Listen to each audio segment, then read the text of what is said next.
Can the new Oklahoma Joe's Tahoma auto feed charcoal smoker make a brisket as good as an offset smoker? We're gonna find out in this video, so let's get smoking. Welcome to the Smoke Lab, guys. My name is Steve Gao, and in this show, I do crazy barbecue experiments you would never do at home so you can learn from my trial and error. Oklahoma Joe's recently entered the gravity-fed smoker market with the Tahoma, so I thought I'd put it through its paces and see how a brisket smoked on the Tahoma compares to a brisket smoked on my Longhorn offset smoker. Now, for those of you who aren't familiar with gravity-fed smokers, they're supposed to be a little bit of a middle ground between offset smokers and pellet grills. They're more convenient than an offset smoker because you just load the hopper with charcoal and wood chunks, light the bottom, and gravity slowly feeds fresh charcoal down to the hot area as old charcoal burns up and turns to ash, so it's more set and forget than an offset smoker. They're not as set and forget as a pellet grill, but they're definitely not as hands-on as an offset smoker, so they're somewhere in the middle in terms of convenience, but they're also supposed to have more flavor than a pellet grill because you're burning solid hardwood and chunks of charcoal, which produces more smoke. So gravity-fed smokers are supposed to bring the best of both worlds, both set and forget convenience and amazing smoke flavor. But can the Tahoma produce smoke flavor as good as an offset smoker, which is widely considered the gold standard of smoke flavor in barbecue? To find out, I'm starting with 2 choice grade briskets from Costco. I'm giving them a really quick trim just to round out the flats and trim the fat cap down to around 1/4 inch.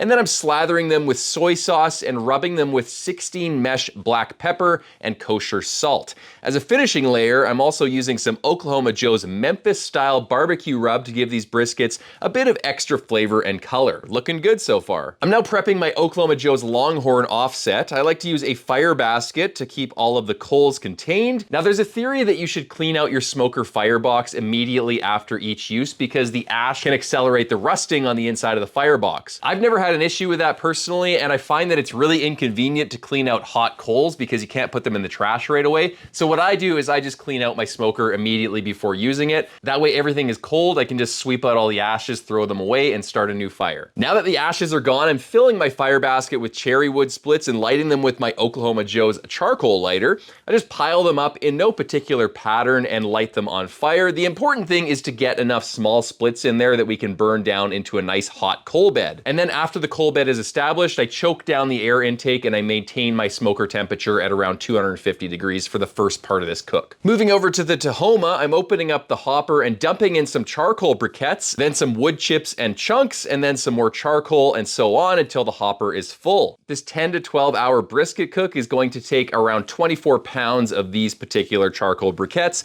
but it may take you more or less depending on the ambient temperature and the charcoal you're using. Next, I'm lighting up some tumbleweed starters and closing the ash drawer to let the charcoal at the bottom of the hopper light.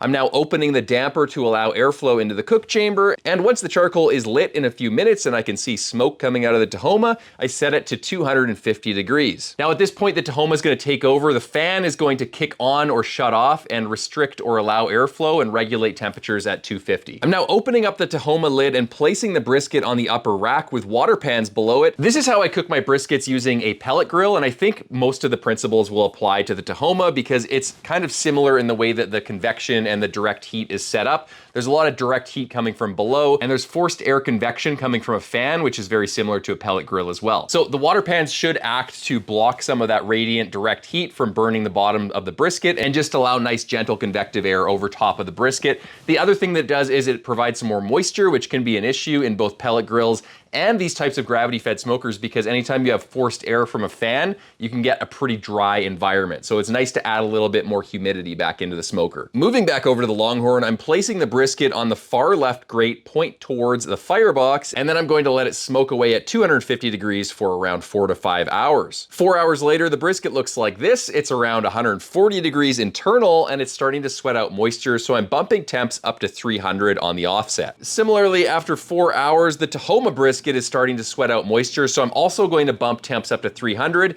to render the fat cap and speed up cooking. 8 hours in, the Tahoma brisket is hitting 170 internal, and it has some nice color, so I'm going to protect the edges a little bit by foil boating it, and I'm returning it to the upper rack for the remainder of the cook. Also 8 hours in, the offset smoker brisket is also 170 internal, and you can see it has some really dark bark already, a lot darker than the Tahoma brisket. So as with the Tahoma brisket, I'm foil boating it and returning it to the smoker to continue cooking staying at 300. Finally, at the 10-hour mark, the Tahoma brisket is probing at least 195 everywhere I probe, so I'm placing it down on some foil with clarified butter, I'm wrapping it tightly, and I'm placing it in my holding oven to long hold at 150 degrees for the next 18 to 20 hours until dinner the next day. The offset smoker brisket finally hit 195 at the 12-hour mark about 2 hours later, which is unsurprising. Offset smoker briskets typically take a little bit longer in my experience because there's a lot of airflow, there's some uneven cooking with hot and cold spots, and most importantly, because of that increased airflow, there's a lot of evaporative cooling, so it takes a little bit longer for those briskets to get finished. As with the Tahoma brisket, I'm placing it down on some foil with clarified butter, I'm wrapping it tightly and holding it at 150 for the next 18 to 20 hours. This is how I like to cook my briskets. I cook them until they're about 95% done. They're not quite probe tender, they're still a little bit tough, and then I do a really long hold until dinner the next day to get them really tender. All right guys, it's the next day and I have the control brisket here. This is the one that we cooked on the Oklahoma Joe's Longhorn offset smoker,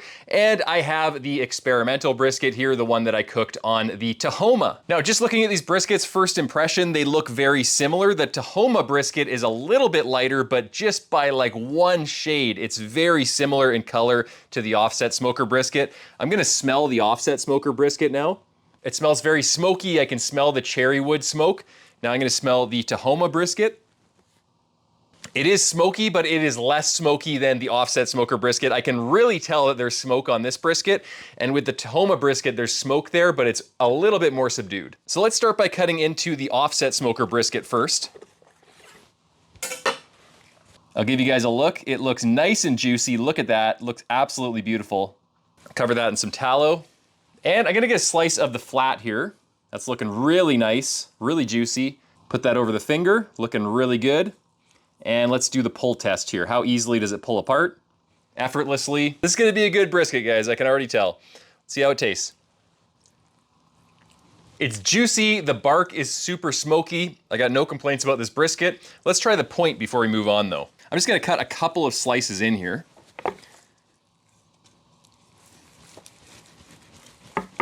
And I'll give you guys a look. This is looking really juicy. We'll pull it apart.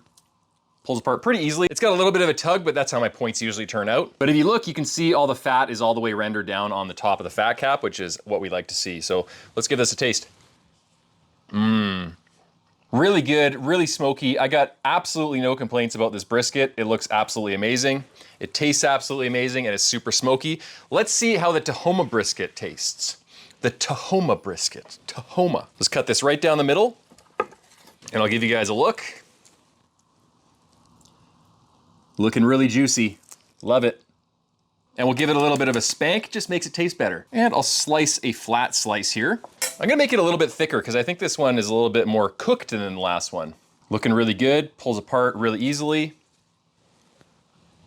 It's really tasty. It's just as juicy as the offset smoker brisket. Everything is exactly the same almost. The only difference is it has a little bit less smoke flavor.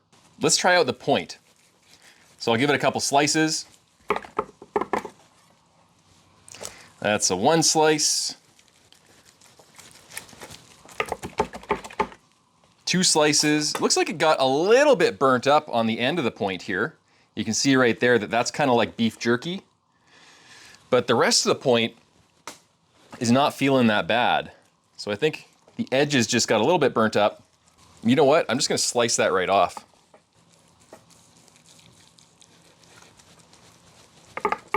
And I'll give you guys a look. It's looking really good. Pulls apart really easily.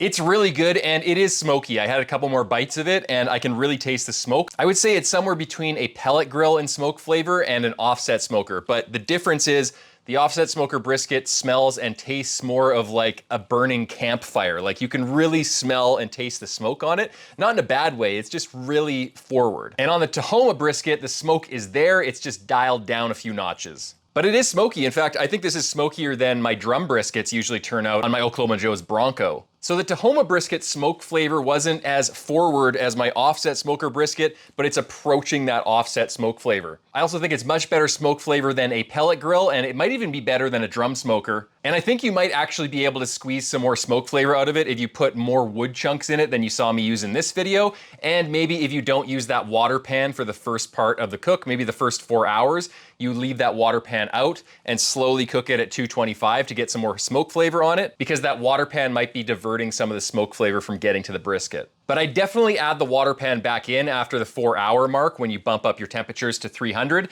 because as you saw on the point of this brisket, it got really dry even though it was protected by that water pan. So next time I do this on the Tahoma, what I'm gonna do is about 4 or 5, maybe 6 hours in, I'm gonna foil the very edge of the point in the flat to prevent it from getting too dry. And then obviously after you foil boat it, those edges are pretty well protected, but you might have to protect them a little bit more even before you hit 170. Besides that, I think the real game changer here is that the Tahoma was so easy to use. It was basically set and forget. I loaded up my charcoal. I basically forgot about my brisket for about 6 hours until I looked at my charcoal hopper and added some more charcoal. And meanwhile, while I was cooking my offset smoker brisket, I was checking on it every 10 to 15 minutes, making little damper adjustments, adding wood. So if you're looking for something that's more convenient than an offset smoker, but still has really good smoke flavor, then I think the Tahoma would be perfect for you. But if you want maximum bark and smoke flavor, well, you really can't beat an offset, but it comes at the cost of convenience. So thanks so much for watching, guys. Don't forget to subscribe to the Oklahoma Joe's YouTube channel. If you have any other ideas for smoke lab experiments you want to see on this show, let me know in the comments section below. I will see you in the next video, and until then,